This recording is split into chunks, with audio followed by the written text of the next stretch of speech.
Hello, everybody. Thank you for watching Crazy Narcissist Ex-Girlfriend. My name is David. This is my question and answer video. What I'm doing is I'm answering questions that people asked on my last Q&A video down in the comment section. I'm going to answer them on this video. Any questions you guys have, or if I didn't finish something, or I didn't answer something, or you want more information on the answers I gave, whatever, just tell me again, or ask me any new questions down in the comment section down below, and I'll answer them in the next Q&A video. Okay? So let's get started. By the way, this is turning out pretty good. I think I'm just going to start doing this every Tuesday. Seems like I'm getting enough questions. I'm going to actually have to do this in a two-parter. I know that because it's just going to be too long. So this is great. It's fucking awesome. It's working out well. Ms. J, is NPD really an illness or like being racist? Just a fucked way of thinking. So I understand what you're asking me. No, it's totally different than that, and it's not an illness, it's a disorder. These people were born this way, and it's actually the makeup of their brain which causes them to think and act this way. So it's not an illness. It's not something you can just cure and take medicine or something like that for. It is a fucked way of thinking, and racism, I believe, is just totally environmental. Racist people seem to be together in groups together. Usually you go and you find some racist group, and most of them might be racist. That's just kind of way they were raised, the way they think. But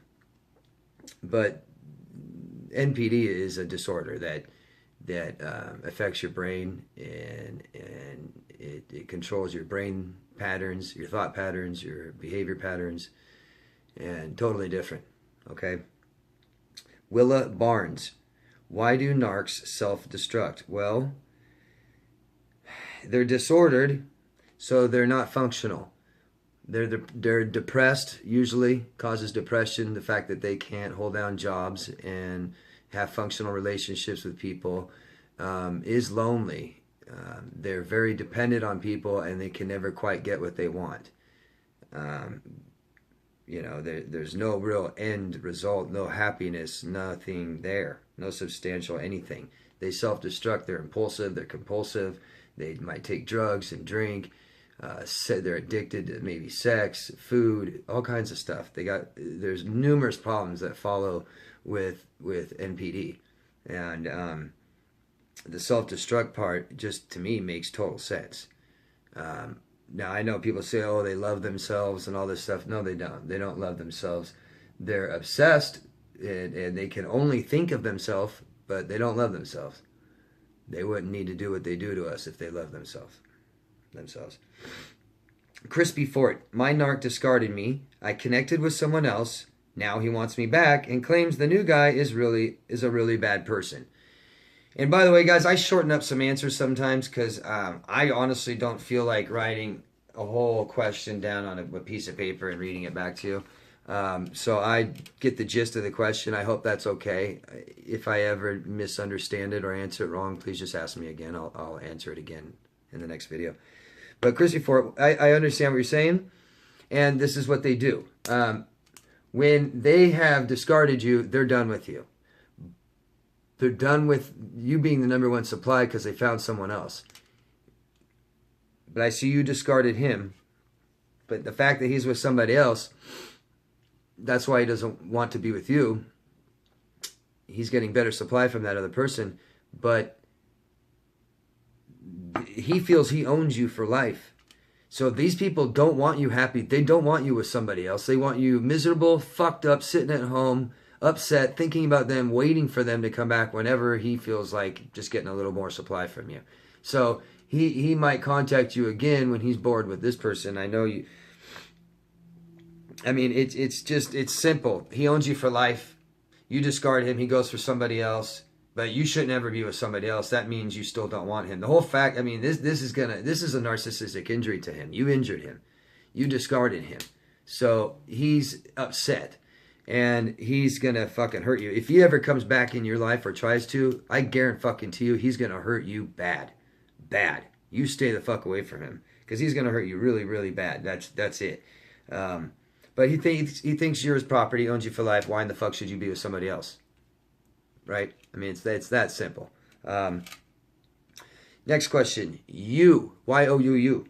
There are also high-functioning narcs who trap people financially. Yes, I've spoken about this before, and of course they do. In the beginning of a relationship, they figure out, man, if you've really raised their status and you're financially sound and you have people in your life and everybody likes you and you're a great person and you're going to put up with their shit, is these people in the beginning of a relationship, they're afraid you're going to find out who they are. So they do everything they can to make sure you don't find out who they are, right? So, you know, to get you in a co-signing of a house or a car, you know, and they'll do it with babies and marriage. They'll do whatever they can to get you hooked in there, trapped, big time. Fuck yeah, they will. They'll do it with a business. That's a good one, where you got income coming in, they got shit to do, you're busy, they can go do whatever the fuck they want and just rake in the fucking money forever, and you can't get out. Good question. Jessica S., were you to kill yourself, it would only reinforce their belief you're crazy. Yes, that's right, Jessica. I mean, after they're done with you, most of them actually, I think, would like you to kill yourself. And as morbid as that sounds, the reason is, and it's not even, they wouldn't care if, you know, you did it 10 years later and you guys have never talked again and you got upset about somebody else and killed yourself. That's not the point. They don't want you just dead. They want you to do something that extreme in their name. So killing yourself because you couldn't get over them or you couldn't have them is fucking awesome. And it validates them that you're the fucked up one, that everything they did was fine. They're good. You're fucked up. You're crazy. They had to leave you and you killed yourself. Yeah, fuck yeah. That's awesome. And they would brag about it for the rest of their life. Natalie C., what would I do if I ran into my ex? My biggest fear is running into mine. So she wants to know, what would I do if I ran into my ex? Because the biggest fear of hers is running into hers. It's just about time, man. I healed. I don't have anger. I'm not upset. I don't think she's some crazy, weird monster, demon, Jezebel angel. She's just a fucking fucked up human being who chooses to hurt people and can't understand why or what it does to people. What would I do? Nothing. And I mean nothing. If I saw her, I wouldn't say anything. If she came up to me, I wouldn't want to talk to her. I'm not angry. I wouldn't feel the need to yell at her, call her names, anything. I'd just be like, you know, I might laugh or just, you know, get the fuck away from me, you know, but pretty much just keep walking. I mean, I just don't care anymore. If anything, I'm kind of embarrassed that I even dated someone like her, not even being sick, just the fact, just who she is, what she looks like, things she does. She's nasty. I don't want anything to do with her. I don't want to be attached to her. I wouldn't even want her to come public. I just nothing. I wouldn't want anything to do with her. I'm not angry anymore. I'm totally over her. You know, I don't care what she's doing. I could find out, and I haven't in years. I don't care. I don't think about her unless I'm listening to somebody else's story, and maybe I give an example where people can relate to. Or like right now, I'm being asked this question. I do not think about her anymore. I don't have nightmares. I'm not mad at her. I'm not even mad. You will all get there someday. Trust me. And you being here and watching videos, asking questions, all this, you're doing the right thing. You're doing the right thing. You just give yourself time for your brain to heal. Okay? And do the right stuff to help it. Ursula Kusia. Hi, everyone. Will PTSD ever go away? I was just talking about that. That's funny. Yes, it will. They used to think it doesn't, but it does. PTSD, especially from relationships, CPTSD, complex post-traumatic stress disorder, goes away in time. Your brain heals it. Your brain heals it. Now, you could stop that healing process. I keep saying, I use this analogy, like the guy sitting in the corner with the lights off with a bottle of liquor in his hand, drinking all day, you're not going to heal. You just coming here and watching videos and learning and talking and asking questions and, you know, being healthy. But like the number one thing you could do is sleep. Your brain repairs itself while it's sleeping. Sleep, right? Don't do drugs. Don't drink alcohol. Exercise. Eat well. Go out and be social. This shit goes away fast. Trust me. Trust me. It goes away real fast. And then you might have some lingering You might have some nightmares that last for a little while and they slowly go away. You might have some trigger memories, you know, stuff like that. And those just basically they eventually go away. You stop having them. Okay? I promise. Wheel stander. My ex, let's see. Okay, he's talking about his buddy. His old narcissist friend bought a BMW, and it's all he cares about. He went on and on to say that's all he does this, he does that. All he gives a shit about is this BMW. I don't think they get narcissistic supply off a car, but they get it from other people. They're so about status, for one. So a BMW, you know, used to be the sign of success. So you up your status, right? But these people don't have an identity. Identity fucking crisis is what they have. They have no personality. So it's like, oh yeah, David with the BMW. You know, he would love, you know, if I was an artist, I would love to be called David the BMW David. You know, fuck yeah, oh yeah, he's got a BMW. I mean, they're just fake ass pieces of shit. You know, and he's gonna have fun in a nice car. I mean, it's simple. You know, status is everything. So, yeah, you buy a car that raises your status. Yeah, it makes sense. Danielle F. Please talk about the specific traits of and differences between ASPD and NPD. So she's asking what is the major differences between antisocial personality disorder, which is what psychopaths and sociopaths are, and narcissistic personality disorder. Let's keep it simple, okay? The basic difference, because there are so many similarities. There's so many similarities in cluster Bs, personally. I mean, just straight up. And there's so many people that have traits of all of them in that cluster B. The big major thing is they both don't have empathy. They lack empathy. They don't have empathy or remorse for their actions and what they do. And that's where it gets confusing, because it's like, okay, how do you separate? Basically, the antisocial personality disorder, it's antisocial. It's not what you think. It's not like they're just anti-people right away when you meet them, just nasty pieces of fuck. They're actually extremely charming. But they go against all societal norms, rules, and laws. So these people break laws quite often, and they get caught. Pretty much people say that psychopaths and sociopaths are the same thing, but I like to keep them separate because they are different. There's a difference, and I think of a psychopath as could possibly more successful in business, doesn't get caught, still breaks laws but won't get caught. The sociopath seems to be more impulsive. And I mean, there's 60% sociopaths in prison, and I believe the psychopaths are very few. You know, those are the nasty murderers that get caught. Regardless, ASPD, NPD, that's the basic difference. If you have somebody that violates people so bad to where they don't care about your belongings, they don't care about your body, they don't care about your space, and they break the law all the time, and they get in trouble all the time, and they never get a driver's license, and they litter every day, and they fucking, you know what I mean? Just completely against society. That's ASPD.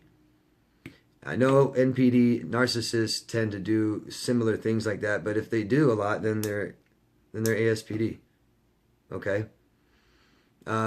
These are the people as children, even though you can't diagnose someone with antisocial personality disorder until they're 18 years old, and before that it's like misconduct behavior. Still though, you go back and you look at these children and they're killing bugs and torturing animals and lighting fires and pulling the fire alarm and fucking, you know what I mean? They're doing this. These are the bad fucking kids, and they grow up to be sociopaths, psychopaths. Another thing is they're realizing that there is a genetic link in the family. So the sociopaths and psychopaths always will have some more in the family as you go back. It could be uncle, father, grandfather, grandmother. There's going to be more sociopaths and psychopaths in the family. Not so much with narcissists. Okay? Hope that helps.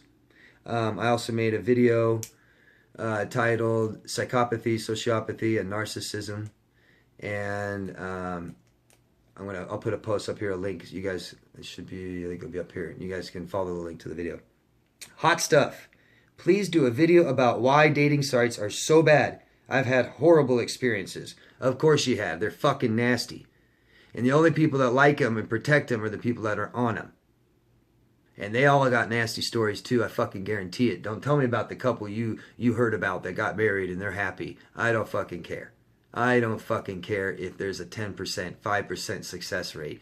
I don't give a shit. These people, the people that successfully met marriage, most of them, I truly believe they have no fucking clue how to date. They are very unsocial.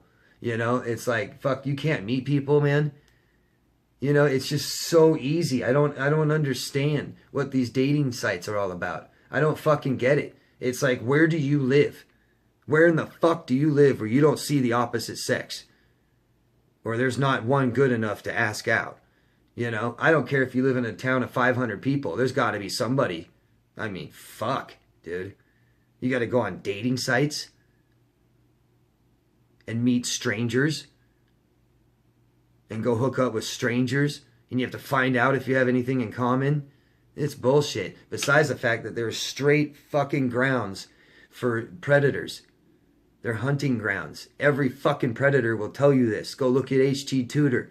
Go look at Sam Vaknin. They are predators. They will tell you how they hunt on there. It's fucking sick. I've heard horror story after horror story after horror story. And if you women think that you're such a good fucking judge of character, then why are you watching this video? Samuel Gergen. My ex was so jealous of girls. Why so easy to discard and allow me to date other women? My ex-narc was so jealous of girls. But now, you know, now she just lets you date. She broke up, and lets you date. Right, I get it. You know, she can't really control it, even though she'd like to. She'd like you to not date other women, believe me. The fact that she doesn't care, seems like she doesn't care. Well, she doesn't love you. It's an injury to herself, to her ego, but she can't control it, and most likely she's got another supply right now that's fucking fueling her ego like crazy. So just wait till she gets bored with that person. She'll come back and not want you to date women anymore. I've been there, I've done it, I know what you're talking about. Believe me, she'll come back and start controlling your shit. Trying to. Samuel, another question. Are passive-aggressive and narcissists the same? No, they are not. Passive-aggressive could be something that narcissists do, and yes, they do. But look up narcissists in the DSM. Okay, there's many different criteria that makes up a narcissist. So someone that is just passive-aggressive, no, is not a narcissist. Is it a narcissistic trait? Not considered in the DSM, but it is definitely a behavior pattern of theirs, for sure. And Danielle, I mourn the end of relationship. It ended quickly due to legalities. I hated him before it was even over. Will I still miss him, and what do I expect? Well, Danielle, it's normal to miss someone after a relationship, right? I mean, I don't know how long you were with him. You're with him for 5 years. You're going to miss him. It doesn't matter who it is. You know, you're going to miss him. You're going to miss the good times. You're going to miss the comfortable times, the times you just sat around, everything was going good. But it's, I mean, you're pretty far along. People like you and people like me, this is how I was. I didn't have a hard time leaving her alone. But you're going to feel, if you got PTSD, man, you're with this person long enough, you're going to have these feelings of like you're missing him, but you're not. These are your brain chemicals and your hormones out of whack. If you could take something for your brain chemicals out of whack, cortisol, the brain chemical cortisol causes lots of stress in your brain. If you could take something for that, like cortisol ease, it will help relieve a lot of what you're probably going to go through. You're probably going to have nightmares. You are going to get trigger memories. So you're not even going to be thinking about him, and you're going to see something and bam, you're going to be totally stressed the fuck out, just like during one of the bad times you had with him. This all gets further and farther between, you know, time gets more and more time in between them. It goes away big time. So you just give it time. Live healthy. It helps. Sleep, exercise, eat well. You'll be fine. Don't date for a while. It's going to fuck you up more. Take a little time off. Okay? Jane Vrabel. And I hope I'm saying that right. Did my ex Hoover? And explain. Yes, my ex hoovered me. She discarded me and moved out of Las Vegas. Went back home when we're from another state. I kept in contact with her for 3 years. And basically she would get into a long-term relationship with somebody. And it was almost every year, 3 times in 3 years. About every year she got a hold of me, got me somehow to agree to take her back, and then she would immediately say, oh, I met someone else, bye.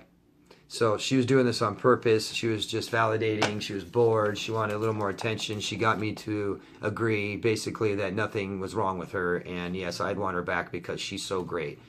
And that's what they do. And then when she got that and she just met someone else, bye. After the 3rd time, I had to block her.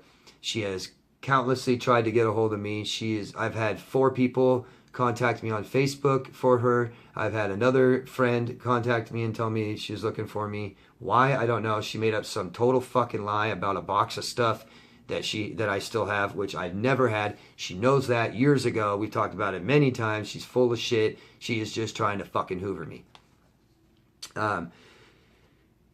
My ex-narc went back to his girlfriend, and he also is cheating and has a 3rd girl. Should I tell? No. Stay the fuck out of it. He owes me money. Should I collect? No. Stay the fuck away from him. He's not going to pay you back. Straight the fuck up. He's going to torture you. And I don't give a fuck if he owes you $1,000. He's going to cause you $5,000 worth of stress. So just leave it alone. You block him. You discard him. Who gives a fuck what he's doing? Who gives a fuck what he's doing it with? Leave it alone. Heal. Okay, heal. And then maybe you can go back when you feel better and you're stronger. But you probably won't want to. Trust me. Okay? I hope that helps, Jane. Saharla Jama. Hope I say that right. You say they know what they're doing. How do they reconcile that? If they know they have NPD, wouldn't they look for help? No. They don't believe they have a problem. They just know that they're different. They don't think something's wrong with them. Okay? They think something is wrong with you. So, your man, your ex-narcissist, thinks he's different than you. In other words, he thinks you're different than him. And he thinks your caring and your loving and your forgiveness are all fucking weaknesses. And he thinks you're a weak-ass, bottom piece of shit. So he thinks he can just do whatever he wants with you. Why would he get help? It doesn't hurt him. He's fine with it. No problem. Help with what? Now, he is probably upset, lonely, depressed, dependent, probably has addictions, I wouldn't doubt it, something, you know, but they cannot fucking see that they have a problem because they don't even know what the fuck they're doing to you. I mean, they're aware of what they're doing is wrong, they know it, they see it, but it doesn't hurt them. They feel nothing. They feel no pain, no remorse, no nothing. When they're done with you, they walk out the door, they are done. That's it. Just bye. That's it. Andrew from the channel The Truth Hurts. I'm going to plug him at the end of this video. You can go to his channel. He's awesome, man. He does nothing but just give fucking red flag after red flag. Dude's got so many red flags on his channel. Go watch it. It's pretty cool. Why is it taking so long to forget that piece of shit? Good question, Andrew. Probably because you're still talking about her a lot in your videos. You know, and I know what you're doing. You're processing it and you're helping others. I would say take a break. Take a little break. No more videos. Don't talk about her with anybody.